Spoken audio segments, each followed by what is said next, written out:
Hello friends, welcome to my another video. Today our topic is entomology का हमारा next topic है physiology of reproduction and its type. कि reproduction की जो physiology है वो क्या होती है और उसके क्या टाइप्स है। ये मैंने कुछ लिखा भी हुआ है, बताती हूँ कि क्या क्या होता है। तो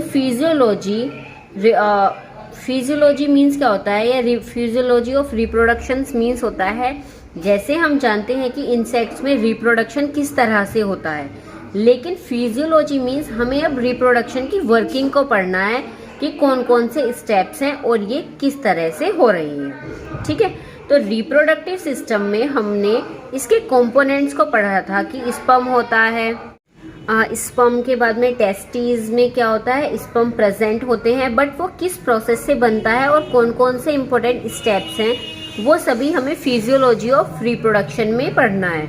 उसके बाद जैसे स्पर्म बन गया, एग बन गया, फिर ये स्पर्म का ट्रांसफर फीमेल में कैसे होता है, फीमेल रिप्रोडक्टिव ट्रैक्ट में फिर ये जो ट्रांसफर हो रहा है वो फीमेल रिप्रोडक्टिव ट्रैक्ट में होता है, वो कैसे होता है। ये सारी चीजें मैं आपको प्रीवियस वीडियो में पढ़ा चुकी हूँ। अगर आपने प्रीवियस वीडियो नहीं देखी है रिप्रोडक्टिव सिस्टम की तो आप प्लीज पहले वो वीडियो देख लीजिएगा, उसके बाद में ये देखना। ठीक है, तो उसके बाद में स्पर्म बन गया, एग बन गया, फिर ये स्पर्म फीमेल के रिप्रोडक्टिव ट्रैक्ट में या फीमेल में ट्रांसफर कैसे होता है, स्पर्म का ट्रांसफर हो जाने के बाद में उसमें फर्टिलाइजेशन का प्रोसेस कैसे होता है, उसमें कौन कौन से स्टेप्स पार्ट लेते हैं, वो हम सभी के सभी किसमें टाइप्स ऑफ रिप्रोडक्शन में पढ़ेंगे। ठीक है, अब क्या है कि टाइप्स ऑफ रिप्रोडक्शन जो होता है वो कौन कौन सा है। जैसे ह्यूमंस में बात करें तो मैमल्स में, ह्यूमंस में या मैमल्स में बात करें तो मैक्सिमम देखते हैं कि सेक्सुअल रिप्रोडक्शन होता है, और अगर हम एनिमल्स के कॉन्टेक्स्ट में बात करें तो एसेक्सुअल रिप्रोडक्शन होता है। सो ऐसे ही हमें इंसेक्ट्स के टाइप्स ऑफ रिप्रोडक्शन को भी पढ़ना है।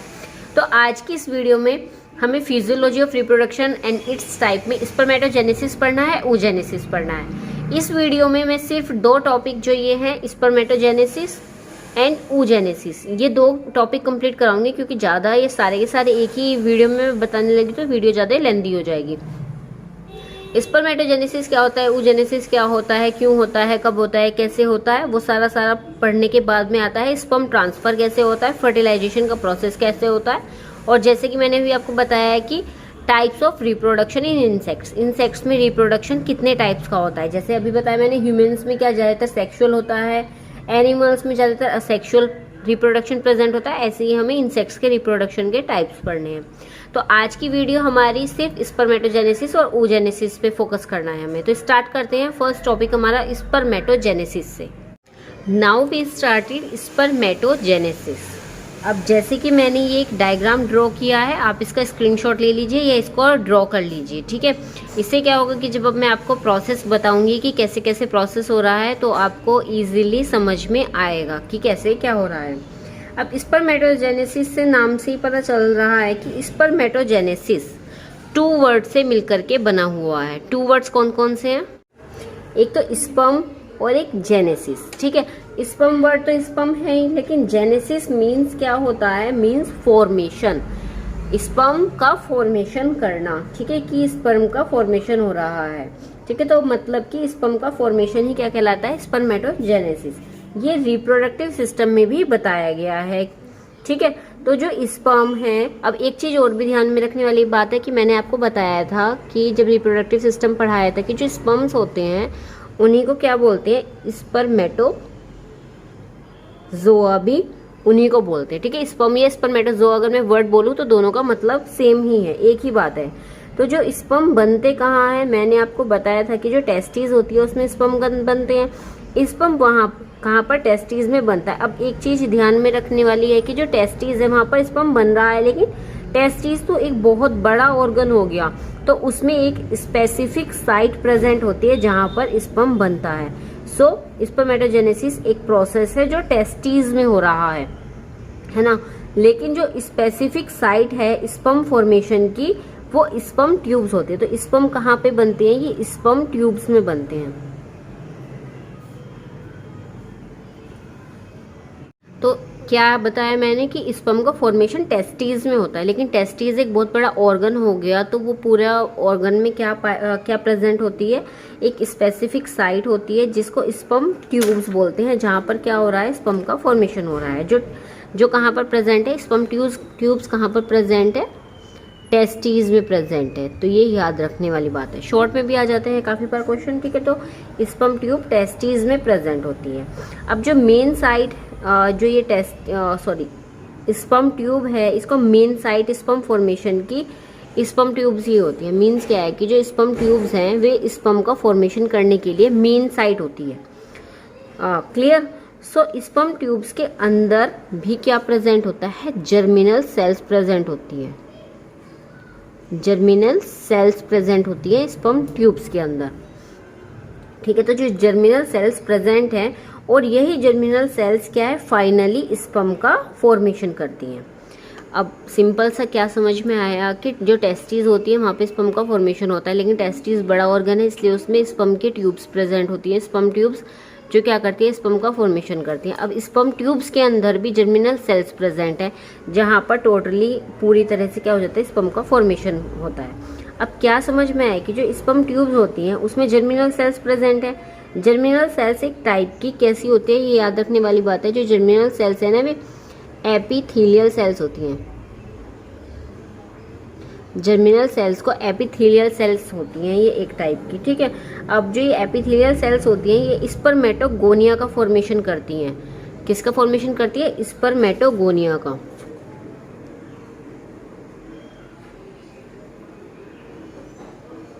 जो ये एपिथेलियल सेल्स या जर्मिनल सेल्स होती हैं ये फॉर्मेशन करती हैं स्पर्मेटोगोनिया का, ठीक है। तो स्पर्मेटोगोनिया का फॉर्मेशन करने के बाद में जो स्पर्मेटोगोनिया होती है वे होती क्या है, तो जो स्पर्मेटोगोनिया है इनको मदर सेल्स भी बोलते हैं, ठीक है। तो जर्मिनल सेल्स या एपिथेलियल सेल्स ने स्पर्मेटोगोनिया यानी कि मदर सेल का क्या किया, फॉर्मेशन किया। या फिर ऐसी सेल्स जो स्पर्म्स का फॉर्मेशन करेंगी उनको स्पर्मेटोगोनिया बोल सकते हैं, ठीक है। या तो क्या मदर सेल या स्पर्मेटोगोनिया किसको बोलते हैं, जो किसका फॉर्मेशन कर रही है यहाँ पे, सेल्स का, ठीक है, जो स्पर्म का फॉर्मेशन कर रही है। अब स्पर्मेटोगोनिया सेल्स जो एक स्पेशल एपिथेलियल सेल्स हैं वो फॉर्मेशन कर रही हैं स्पर्म्स का, लेकिन ये भी क्या होती हैं, दो टाइप की होती हैं। जो ये स्पर्मेटोगोनिया है ये दो टाइप की होती है, स्पर्मेटोगोनिया ए और स्पर्मेटोगोनिया बी, ठीक है। तो याद रखना है कि स्पर्मेटोगोनिया ए और स्पर्मेटोगोनिया बी ये भी क्या हो गई, टू टाइप की हो गई है। अब फर्स्ट जो है ये स्पर्मेटोगोनिया जो ए है, ठीक है, जो कि कैसी होती है, डाइप्लॉइड होती है। डाइप्लॉइड मीन्स क्या होता है, ये जो 2n है ना इसका मतलब है कि ये क्या है, डाइप्लॉइड है, ठीक है। तो ये डाइप्लॉइड जो सेल्स होती हैं ये क्या है, डाइप्लॉइड है यानी कि 2n। तो जो स्पर्मेटोगोनिया ए है ये क्या फंक्शन करता है, ये जो जर्मिनल सेल्स को रिप्लेस करने का वर्क करता है। ये क्या करता है, सबसे पहले जो जर्मिनल सेल्स ने स्पर्मेटोगोनिया बनाया, तो जो स्पर्मेटोगोनिया ए होता है ना वो किसको, जर्मिनल सेल्स को रिप्लेस करने का वर्क करता है। ये इसको रिप्लेस करने का कार्य करता है, मतलब वो दोबारा से जर्मिनल सेल्स को बनाने का भी, रिप्लेस करने का मतलब ये नहीं है कि उसको हटाना, रिप्लेस करने का यहाँ पर मतलब ये है कि वो जर्मिनल सेल्स को दोबारा से बनाने का काम करता है। जिन जर्मिनल सेल्स की डेथ हो जाती है, जर्मिनल सेल्स ने स्पर्मेटोगोनिया का फॉर्मेशन किया, यहाँ पे अगर जर्मिनल सेल्स की डेथ हो जाती है तो ये उसको दोबारा से रिप्लेस करने का, ये दोबारा से बनाने का वर्क करता है। जिस जर्मिनल सेल्स की डेथ हो जाती है उनको, ठीक है, उसको रिप्लेस कर देता है। और जो अभी मैंने क्या बताया, ये स्पर्मेटोगोनिया ए का फंक्शन है, जो क्या कर रहा है, जर्मिनल सेल्स को रिप्लेस कर रहा है या उसको दोबारा बनाने का फंक्शन कर रहा है। अब जो स्पर्मेटोगोनिया बी होता है वो क्या करता है, वो स्पर्म की बनाने के फंक्शन करती है, जो कि मेन फंक्शन करता है। मीन्स क्या हुआ कि जो ये स्पर्मेटोगोनिया है ये ए और बी है। ए तो सिर्फ जर्मिनल सेल्स का फॉर्मेशन कर रहा है, दोबारा से उसको रिप्लेस कर रहा है, और जो स्पर्मेटोगोनिया बी है वो क्या करता है, वो ये वाला प्रोसेस कर रहा है। मीन्स वो स्पर्म के फॉर्मेशन करने का काम कर रहा है। सो याद रखने वाली बात इसमें यह है कि स्पर्मेटोगोनिया बी स्पर्म्स का फॉर्मेशन करता है। अगर क्वेश्चन आ जाता है कि स्पर्म का फॉर्मेशन किससे होता है, तो स्पर्म का फॉर्मेशन स्पर्मेटोगोनिया बी से होता है, ठीक है। अब जो स्पर्मेटोगोनिया जो किस में प्रेजेंट है, मदर सेल्स में प्रेजेंट है, ठीक है। मदर सेल्स में क्यों प्रेजेंट है, क्यों कहा गया है, क्योंकि अभी मैंने बताया था स्पर्मेटोगोनिया को मदर सेल्स भी बोलते हैं। क्यों बोलते हैं, क्योंकि वे मदर के अंदर प्रेजेंट होती है। तो जो स्पर्मेटोगोनिया है जो मदर सेल्स में प्रेजेंट होती है, अब इसमें क्या होगा, जो सेल्स हैं ये जो स्पर्मेटोगोनिया सेल्स है वो माइटोसिस करेंगी। दिख रहा है। अब मैंने क्या बताया, ये कौन सा है, स्पर्मेटोगोनिया बी है, ये स्पर्म का फॉर्मेशन कर रहा है। तो सबसे पहले इसमें माइटोसिस डिवीजन होता है।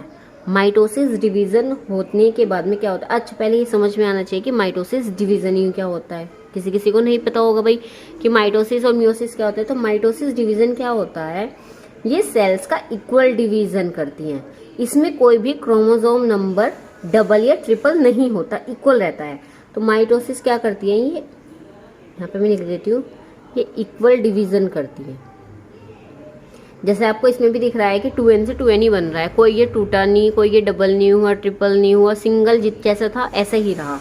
ठीक है, तो माइटोसिस क्या होता है, ये सेल्स का इक्वल डिवीजन करती है। इसमें कोई भी क्रोमोसोम नंबर यानी कि कोई भी जो गुणसूत्र होता है वो डबल या ट्रिपल नहीं होता, इक्वल डिवीजन होता है, यानी कि 2n से वो 2n में ही आएगा।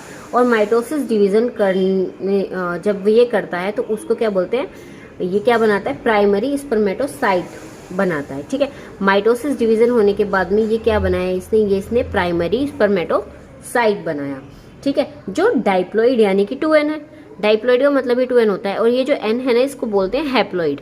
डाइप्लॉइड यानी कि 2n और हैप्लॉइड यानी कि n, ये याद रखना है। ठीक है, तो क्या किया इसने, जो स्पर्मेटोगोनिया बी था, इसने माइटोसिस डिवीजन किया जो कि इक्वल डिवीजन होता है, और प्राइमरी स्पर्मेटोसाइट्स को बनाया। अब क्या हुआ, जो प्राइमरी स्पर्मेटोसाइट्स है जो डाइप्लॉइड है 2n है, अब ये प्राइमरी स्पर्मेटोसाइट्स ग्रोथ करती हैं। ठीक है, ये क्या करके ग्रोथ करके न्यूट्रिशन लेगी, और न्यूट्रिशन लेने के बाद में यहाँ पर क्या हुआ, ये प्राइमरी स्पर्मेटोसाइट्स बन गई। ये धीरे धीरे ग्रोथ करेगी, और ग्रोथ करने के बाद में ये क्या न्यूट्रिशन लेती रहेंगी। न्यूट्रिशन लेने के बाद में यहाँ पे होगा मियोसिस फर्स्ट डिवीजन। अब मियोसिस फर्स्ट डिवीजन क्या होता है ना, तो मियोसिस फर्स्ट डिवीजन हो गया जो क्या होता है, रिडक्शनल डिवीजन होता है। Reductional division means, reduction means घटना। तो इसमें क्या होते हैं, जो क्रोमोसोम नंबर है वे हाफ हो जाते हैं। हाफ हो गए ना, 2n से n हो गया। ठीक है, तो n में ये क्या हो गए, हाफ हो गए। जो इनके क्रोमोसोम नंबर थे वे रिडक्ट हो गए, या इन्होंने क्या किया, रिडक्शनल डिवीजन किया। जैसे कि ह्यूमंस में सिंपल एग्जांपल से मैं समझाऊं तो ह्यूमंस में कितने क्रोमोसोम होते हैं, 46 होते हैं। ठीक है, तो ये किस में हो जाएंगे, 23 और 23 में डिवाइड हो जाएंगे। तो ये 46 से 23 और 23 में, मैं ह्यूमंस के एग्जांपल से बता रही हूँ। स्पर्मेटोजेनेसिस प्रोसेस सभी में सेम होता है, ह्यूमंस में, इंसेक्ट्स में। आगे जा करके क्योंकि स्पर्म का फॉर्मेशन तो सभी में सेम ही होगा स्पर्मेटोजेनेसिस से, तो क्या हो जाएंगे, आगे जा करके ये हाफ हो गए, इनमें रिडक्शन हो गया, क्योंकि वहां पर जो मियोसिस डिवीजन हो रहा है इसलिए। जो प्राइमरी स्पर्मेटोसाइट्स थी, या जो प्राइमरी उगोनिया सेल्स थी, ठीक है, प्राइमरी जो स्पर्मेटोसाइट्स थी या जो प्राइमरी उगोनिया सेल्स थी, इन्होंने क्या किया, प्राइमरी स्पर्मेटोसाइट्स ने मियोसिस फर्स्ट डिवीजन करने के बाद में वे डिवाइड हो गई। ठीक है, उन्होंने 2 सेल्स बना ली, 2 सेल्स बन गई, एक ये रही NN। अब क्या हुआ, 2 सेल्स बनने के बाद में जो प्राइमरी स्पर्मेटोसाइट्स है वो मियोसिस फर्स्ट फेज में आ गया, इसलिए मैंने यहाँ पे लिखा हुआ है meiosis first. Meiosis first phase करने के बाद में क्या बन गई, ये सेकेंडरी स्पर्मेटोसाइट्स बन गई। ठीक है, मियोसिस फर्स्ट करने के बाद में ये प्राइमरी स्पर्मेटोसाइट्स सेकेंडरी स्पर्मेटोसाइट्स में कन्वर्ट हो जाएंगी। और सेकेंडरी स्पर्मेटोसाइट्स कैसी हैं, अभी मैंने बताया था, ये हैप्लॉइड है, यानी कि ये N है। ठीक है, तो ये क्या है, ये दोनों हैप्लॉइड हैं इन नेचर। तो हैप्लॉइड होने की वजह से ही इनमें क्या क्या है, NN है।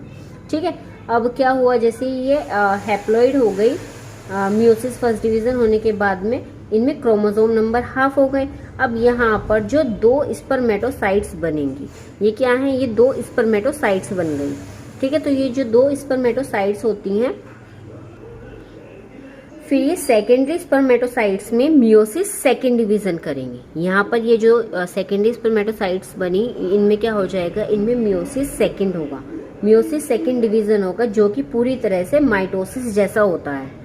ये पूरी तरह से माइटोसिस जैसा होता है, मीन्स क्या, इसमें इक्वल डिवीजन होगा, इसमें ये डिवाइड नहीं होती है। ठीक है, यानी क्रोमोसोम नंबर सेम रहेंगे, ओनली सेल नंबर बढ़ता है। देखो 2 सेल थी, 2 से 4 सेल तो हो गई, लेकिन इनका क्रोमोसोम नंबर जो था NN वो N ही रहा, वो डिवाइड नहीं हुआ। तो एक सेकेंडरी स्पर्मेटोसाइट्स, जो एक सेकेंडरी स्पर्मेटोसाइट्स थी, वे क्या करेंगी, वे 2 स्पर्मेटिड्स में कन्वर्ट हो जाएंगी। ये क्या है, ये स्पर्मेटिड्स हैं। ठीक है। तो ये किसमें 2 स्पर्मेटिड्स में कन्वर्ट हो गई। तो जो एक सेकेंडरी स्पर्मेटोसाइट्स थी उसने 2 स्पर्मेटिड्स बनाए, एक ने 2 बनाए, तो टोटल कितने 4 स्पर्मेटिड्स बन गए। ठीक है, तो अब यहाँ पे 4 स्पर्मेटिड्स बन गए। अब spermatids functionally immature sperm cells होती हैं। ये क्या होती हैं, जो स्पर्मेटिड्स है इनको स्पर्म सेल्स बोलते हैं, लेकिन ये कैसी होती है, ये इमेच्योर होती है, इनमें मैच्योरेशन का प्रोसेस नहीं होता। ठीक है, तो ये कैसी सेल्स हैं, ये इमेच्योर सेल्स हैं, इनमें कोई भी मैच्योरेशन नहीं हो रहा है। तो अब इसमें एक स्पेशल प्रोसेस होता है जिसको स्पर्मेटोजेनेसिस बोलते हैं। ठीक है, यही जो प्रोसेस यहाँ पे हो रहा है इसी प्रोसेस को क्या बोलते हैं, स्पर्मेटोजेनेसिस कहते हैं। देन ये स्पर्मेटोजेनेसिस कंप्लीट होने के बाद स्पर्म यानी कि स्पर्मेटोजोआ, ये स्पर्मेटोजोआ या स्पर्म्स का फॉर्मेशन होता है। ठीक है, तो जो स्पर्मेटोजोआ का फॉर्मेशन होता है यानी कि जो मैच्योर सेल्स का फॉर्मेशन होता है, ये भी स्पर्मेटिड्स थी। ठीक है, ये स्पर्मेटिड्स थी लेकिन ये इमेच्योर थी। फिर इनमें स्पर्मेटोजेनेसिस का प्रोसेस हुआ तो ये क्या हो गई, मैच्योर सेल्स में कन्वर्ट हो गई, यानी कि इन्होंने स्पर्म्स का फॉर्मेशन कर लिया, यानी कि यहाँ पे क्या स्पर्मेटोजोआ बन गई। सो ये जो स्पर्मेटोजेनेसिस मीन्स क्या है, मैच्योरेशन ऑफ स्पर्म सेल्स। समझ में आई होगी ना। अब यहाँ से डेफिनेशन आपको क्या, स्पर्मेटोजेनेसिस की डेफिनेशन क्या बन गई यहाँ से कि मैच्योरेशन ऑफ स्पर्म सेल्स, ये स्पर्म सेल्स को मैच्योर करती हैं। अब कैसे मैच्योरेशन हो रहा है, उसमें जो सर्टोली सेल्स प्रेजेंट होती है। सर्टोली सेल्स कौन सी सेल्स मैं यहाँ पे लिख देती हूँ जिससे कि आप नोट डाउन भी कर लो। ठीक है, इसमें सर्टोली सेल्स प्रेजेंट होती हैं। ये सर्टोली सेल्स को क्या बोलते हैं, नर्व सेल्स भी बोलते हैं। सर्टोली या नर्व सेल्स प्रेजेंट होती हैं जो नरिशमेंट प्रोवाइड कराती हैं। ठीक है, जो नरिशमेंट प्रोवाइड करने में हेल्प करती हैं, ऐसे ही बोल सकते हैं। तो स्पर्म्स के फॉर्मेशन में एक बात ये याद रखनी है कि यहाँ तक कि जो सेकेंडरी स्पर्मेटोसाइट्स या स्पर्मेटिड्स और स्पर्मेटोजोआ होता है, ये तीनों के तीनों हैप्लॉइड होते हैं। कौन कौन से, सेकेंडरी स्पर्मेटोसाइट्स, स्पर्मेटिड्स और स्पर्मेटोजोआ, ये सभी के सभी, ये तीनों के तीनों क्या होते हैं, ये सारे के सारे ये सारे के सारे यहाँ से यहाँ तक ये हैप्लॉइड होते हैं नेचर में, यानी कि इनमें क्रोमोसोम नंबर हाफ होता है। ठीक है, समझ में आया। अब हाफ क्यों होता है, मैंने एक वीडियो डाली हुई है क्रोमोसोम से रिलेटेड कि बच्चे का जन्म कैसे होता है, तो उसमें आप देख सकते हैं मैंने बताया हुआ था कि उनमें 23 और 23 ऐसे होते हैं अलग अलग। ये मान लीजिए आप मेल के हैं, ये फीमेल के क्रोमोसोम है, तो ये दोनों मिल करके 46 में, जब ये फर्टिलाइजेशन का प्रोसेस होता है तो ये 46 में हो जाते हैं पूरे कंप्लीट। तो इसलिए यहाँ तक ये क्या रहते हैं, ये हाफ रहते हैं। अब जब स्पर्म्स के 23 क्रोमोसोम्स हैं और ऐसे ही एग के 23 होंगे, तो एग के और स्पर्म के दोनों के 23 और 23 46 टोटल हो जाएंगे। तो ये सारे के सारे यहाँ तक का ये तीनों चीज़ें क्या, सेकेंडरी स्पर्मेटोसाइट्स, स्पर्मेटिड्स और स्पर्मेटोजोआ क्या होते हैं, 23 होते हैं या हाफ क्रोमोसोम नंबर होते हैं। तो ये था हमारा पूरा का पूरा स्पर्मेटोजेनेसिस। आई होप आपको समझ में आया होगा। ठीक है, तो स्पर्मेटोजेनेसिस की डेफिनेशन कुछ नहीं है, बस एक सिंपल सी लाइन याद रखनी है, maturation of sperm cells. Spermatogenesis means maturation of sperm cells. Second topic हमारा आज की वीडियो का है oogenesis। oogenesis पढ़ते हैं, स्टार्ट करते हैं oogenesis। एक चीज़ और भी ध्यान रखनी है, जो oogenesis और स्पर्मेटोजेनेसिस है ना, ये बिल्कुल सेम है, हाफ हाफ तक, यहाँ तक जब तक सेकेंडरी ये बनेगी, ये देखना आप, बिल्कुल oogenesis और स्पर्मेटोजेनेसिस सेम है। बस क्या है, वहाँ पे वो फीमेल में हो रहा है प्रोसेस और ये मेल में हो रहा है, तो बहुत ज़्यादा सिमिलर है एक दूसरे से। अगर आपको स्पर्मेटोजेनेसिस समझ में आ गया तो oogenesis आपको ईजिली समझ में आ जाएगा। सो नेक्स्ट टॉपिक है हमारा oogenesis। जैसे मैंने स्पर्मेटोजेनेसिस का ये एक डायग्राम बनाया था, ऐसे ही मैंने oogenesis का भी डायग्राम बनाया है। ठीक है, तो oogenesis ये भी स्पर्मेटोजेनेसिस जैसा ही प्रोसेस है, जैसे कि मैंने अभी पहले भी बताया था, बस थोड़ा सा चेंज है। सो oogenesis कहते किसे हैं, ये है फॉर्मेशन ऑफ एग या जो मैच्योर ओवम होता है, लास्ट में ओवम बन रहा है, तो फॉर्मेशन ऑफ एग या मैच्योर ओवम। ठीक है, तो ये का फॉर्मेशन करना oogenesis कहलाता है। सो क्या हुआ कि फॉर्मेशन ऑफ द एग या फिर formation of mature ovum. Egg जो होता है उसका जो एग होता है उसका फॉर्मेशन। ठीक है, एग का फॉर्मेशन कैसे होता है, मैंने आपको उसमें जब मैंने रिप्रोडक्टिव सिस्टम पढ़ाया था उसमें मैंने एग के स्ट्रक्चर और एग के कैसे कैसे उसकी फॉर्मेशन हो रही है और कैसे एग बनता है वो भी बताया था। ठीक है, तो सबसे पहले हमें पता है कि एग ओवरी, ठीक है, एग का फॉर्मेशन ओवरी से होता है, ठीक है। तो जब ओवरी से एग का फॉर्मेशन होता है वही प्रोसेस oogenesis कहलाता है, ठीक है। जैसे टेस्टिस में तो स्पर्म बनता है ठीक है, लेकिन उसमें स्पर्म बनने के लिए स्पर्म ट्यूब प्रेजेंट होती है। ऐसे ही oogenesis में जो एग है वो ओवरी में तो बनता है, लेकिन ओवरी में, अब जैसे टेस्टिस में बताया था ऐसे ही सेम है कि ओवरी में तो एग बनेगा, लेकिन ओवरी में क्या प्रेजेंट होंगी, ओवरी में एग ट्यूब्स प्रेजेंट होंगी। जैसे टेस्टिस में स्पर्म ट्यूब्स थी, ऐसे ही ओवरी में अगर एग बन रहा है तो उसमें एग ट्यूब्स प्रेजेंट होती हैं। अब ये जो एग ट्यूब्स होती हैं ये क्या करती हैं, एग ट्यूब्स के अंदर जैसे उसमें जर्मिनल सेल्स प्रेजेंट थी, ऐसे ही एग ट्यूब्स के अंदर भी जर्मिनल सेल्स प्रेजेंट होंगी, ठीक है। तो एग ट्यूब्स के अंदर भी क्या है, जर्मिनल सेल्स प्रेजेंट है। अब जिसको प्राइमरी जर्मिनल सेल्स भी बोलते हैं, प्राइमरी जर्मिनल सेल्स या PGC, ठीक है। तो PGC प्राइमरी जर्मिनल सेल्स या प्रिमोर्डियल जर्मिनल सेल्स, ठीक है। तो इसको शॉर्ट फॉर्म में PGC से भी डिनोट करते हैं, PGC, ठीक है। तो ये जो प्राइमरी जर्मिनल सेल्स हैं ये एग ट्यूब में प्रेजेंट होती हैं, ठीक है। एग ट्यूब में जैसे स्पर्म में क्या, स्पर्म ट्यूब में जर्मिनल सेल्स प्रेजेंट थी, ऐसे ही एग ट्यूब में इस बार जर्मिनल सेल्स प्रेजेंट होंगी। वही क्या करता है, उगोनिया प्रोड्यूस करता है। तो ये जर्मिनल सेल्स क्या बनाती हैं, ये उगोनिया का फॉर्मेशन करती है। क्या लिखा मैंने, उगोनिया का फॉर्मेशन करती है, सॉरी। तो ये क्या करती है, उगोनिया का फॉर्मेशन करती है। अब जो उगोनिया सेल्स भी कैसी होती है, डाइप्लॉइड होती है। ये मैंने लिखा हुआ है ना, उगोनियम या उगोनिया बात एक ही है। तो ये भी कैसी होती है, डाइप्लॉइड होती है। और डाइप्लॉइड अभी कैसे बताया मैंने, 2 है। तो ये जो प्राइमरी जर्म सेल्स थी इन्होंने क्या किया, उगोनिया का फॉर्मेशन किया, जो कि कैसी थी, डाइप्लॉइड थी नेचर में। तो जो उगोनिया सेल्स हैं वो फर्स्टली क्या करेंगे, सबसे पहले सेम स्पर्मेटोजेनेसिस की तरह ये माइटोटिक डिवीजन करेंगी। माइटोटिक डिवीजन क्या होता है ये दोबारा बताने की जरूरत नहीं है, ये मैं स्पर्मेटोजेनेसिस में बता चुकी हूँ। तो ये जो क्या करेंगी, ये माइटोसिस या माइटोटिक एक ही बात है, माइटोसिस डिवीजन करेंगी।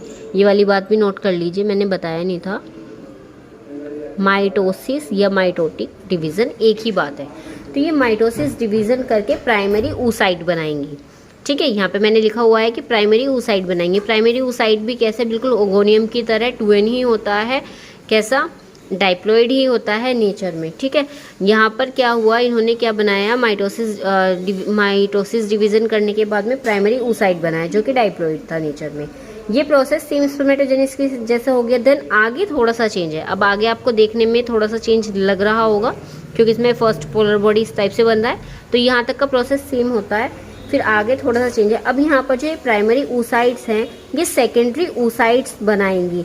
कब क्या होगा, इसमें मियोसिस फर्स्ट डिवीजन होगा। अब यहाँ पर मियोसिस फर्स्ट डिवीजन होने के बाद में ये क्या बनाएंगी, ये सेकेंडरी oocytes बनाएंगी, ठीक है। तो सेकेंडरी oocytes मियोसिस फर्स्ट के बाद बनेगी, लेकिन इसमें दोनों सेल्स अलग अलग टाइप की होती हैं, ठीक है। अलग अलग टाइप की कैसे होती है, देखो एक ही है सेकेंडरी oocyte, एक ही है फर्स्ट पोलर बॉडी।